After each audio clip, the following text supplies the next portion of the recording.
अब मध्य पूर्व का युद्ध रूस यूक्रेन युद्ध क्षेत्र तक पहुंच गया है। कैस्पियन सागर में घातक हमले के बाद ईरान यूक्रेन को धमकी दे रहा है, जो ईरान रूस का अहम व्यापार मार्ग है। तेहरान का कहना है कि यूक्रेन ने ईरान के लिए लोहा ले जा रहे वाणिज्यिक जहाज को निशाना बनाया, जिसमें एक नाविक की मौत हो गई और 3 चालक दल के सदस्य घायल हो गए। कीव का कहना है कि उसने रूस के लिए ईरानी सैन्य सामान ले जा रहे जहाजों और एक रूसी युद्धपोत पर हमला किया।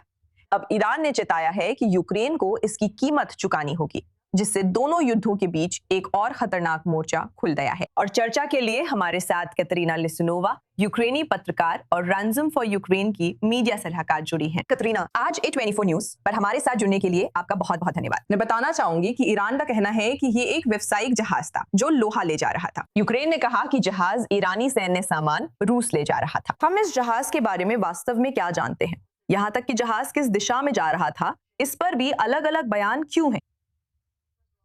सबसे पहले मुझे बुलाने के लिए धन्यवाद निकोल, और आपके दर्शकों के साथ यहाँ लाइव होना अच्छा लग रहा है। आपके सवाल पर वापस आते हुए ईमानदारी से कहूं तो एक पत्रकार के रूप में निष्पक्ष रूप से इस मामले में आपकी अटकलें मेरी अटकलों के बराबर ही होंगी, क्योंकि ऐसी स्थिति में एक अंतर्राष्ट्रीय जांच होनी चाहिए, एक अंतर्राष्ट्रीय निष्पक्ष संस्था होनी चाहिए जो इसमें शामिल न हो। ये तीसरा पक्ष जो इसकी जांच करेगा। ये तीसरी संस्था संयुक्त राष्ट्र या कोई और संस्था हो सकती है जो इस मामले की निष्पक्ष और स्वतंत्र जांच कर सके। इस जांच के लिए किसी एक पक्ष की ओर से अनुरोध होना चाहिए। और अगर ईरान कहता है कि इसमें कोई सैन्य शामिल नहीं था, ये एक जहाज था, रूस को कोई हथियार नहीं ले जा रहा था और वो उस दिशा में नहीं जा रहा था जैसा कि यूक्रेन और कीव दावा कर रहे थे, ऐसे में ईरान वो पक्ष हो सकता था जो इस स्वतंत्र जांच की मांग कर सकता था। वे ऐसा नहीं कर रहे हैं, इसलिए उनकी जानकारी निष्पक्ष है या नहीं, ये सवाल है। साथ ही चलिए हम इतिहास का भी हवाला दे सकते हैं। हम जानते हैं कि ना तो ईरान और ना ही रूस कभी भी किसी भी मामले की जांच के लिए स्वतंत्र संस्थाओं को अनुमति देने या किसी भी ऐसे मामलों में स्वतंत्र जांचकर्ताओं को भाग लेने देने के लिए प्रसिद्ध रहे हैं। तो ये एक और बड़ा सवाल है, क्या वे कभी, ताकि हम और हमारे दर्शक असली सच जान सकें कि वास्तव में इस जहाज पर कौन था और यह जहाज क्या ले जा रहा था, ऐसा करने के लिए तैयार होंगे?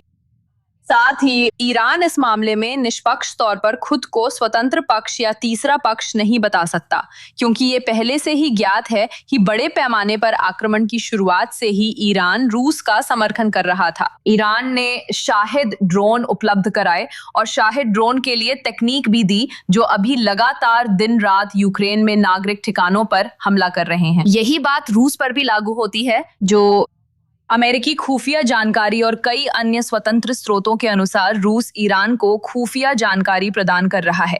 अमेरिकी ठिकानों से जुड़ी जानकारी, अमेरिकी सैनिकों के ठिकाने या वे स्थान जो ईरान को अमेरिकियों को निशाना बनाने में मदद कर रहे थे। तो इस मामले में ईरान वस्तुनिष्ठ रूप से ना तो खुद को स्वतंत्र पक्ष बता सकता है और ना ही तीसरा पक्ष होने का दावा कर सकता है। क्या वो जहाज किसी सैन्य लक्ष्य या किसी सैन्य कार्रवाई से विशेष रूप से जुड़ा हुआ था, जिसकी जांच किसी स्वतंत्र पक्ष द्वारा की जानी चाहिए? और अगर ईरान ऐसी किसी जांच की मांग नहीं कर रहा है, इस जानकारी की वस्तुनिष्ठता पर सवाल उठता है। ठीक है, इस समय ईरान कह रहा है कि इसका जवाब देना जरूरी है, लेकिन यूक्रेन के खिलाफ जवाबी कार्रवाई कैसी हो सकती है? ये एक अच्छा सवाल है, क्योंकि वे शुरू से ही इसमें शामिल थे और उन्होंने रूस की यूक्रेन पर हमला करने में बहुत मदद की थी और यूक्रेन ने इस बड़े पैमाने पर आक्रमण का सामना किया था।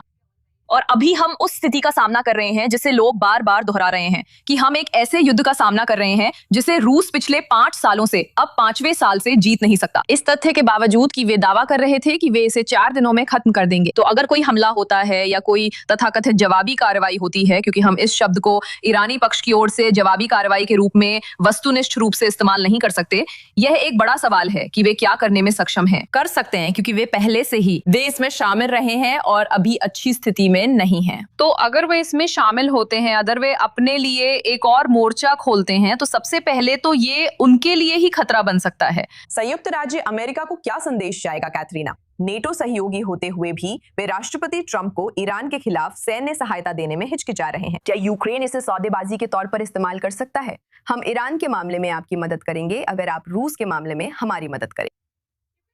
यूक्रेन पहले से मदद कर रहा है, अमेरिका भी अपने सहयोगियों की मदद कर रहा है। कई मध्य पूर्वी देशों के साथ ड्रोन सौदे शुरू हो चुके हैं जो ईरानी गतिविधियों के खिलाफ कदम उठा रहे हैं। जो युद्ध अभी चल रहा है उसमें यूक्रेन पहले से मदद कर रहा है और हमेशा तैयार रहा है, लेकिन असल में स्थिति यही दिखाती है। ये फिर एक उदाहरण है कि यूक्रेनी तकनीक, खासकर ड्रोन युद्ध में, इतनी विकसित हो चुकी है कि रूस के लिए किसी भी सैन्य सहायता के रूप में यूक्रेन द्वारा देखी जाने वाली किसी भी गतिविधि के लिए अब कोई सुरक्षित जगह नहीं बची है।